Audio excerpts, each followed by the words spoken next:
Viewers, এই চায়ের দোকানে অনেকেই চা খাচ্ছেন। আমি দুই একজনের সাথে কথা বলে জানবো যে আসলে এখানকার চায়ের স্পেশালিটি কি।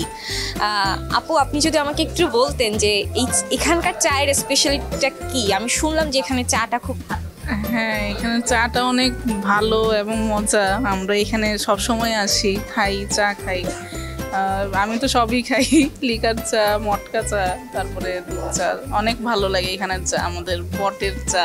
কাপ মটকা চা নাকি 30 টাকা, তো এটা কি আপনি রিজনেবল মনে করছেন? আরেকটু কম হইলে ভালো হয় আমাদের স্টুডেন্টদের জন্য। যদি বলি, আসলে আমাদের জাহাঙ্গীরনগর মানেই হচ্ছে একটা বর্ণিং। স্পেশালি আমাদের এই যে নাসির ভাই আছে, পাশে আমাদের আবার শামসু ভাই আছে।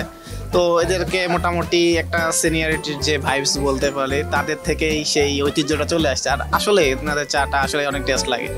বিভিন্ন রকমের মশলা আছে, চার পুদিনা পাতা আছে, তুলসী পাতা আছে, লেবু আছে, গরম মশলা আছে, বিভিন্ন রকমের মশলা আর কি। এই জন্যই ভালো।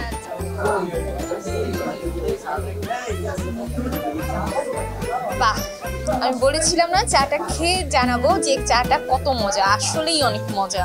মানে একটা অ্যারোমা পাচ্ছি, এলাচি দারচিনির একটা অ্যারোমা, আর সাথে গরম গরম মানে একটা তাজা স্বাদ, সব মিলে অসম।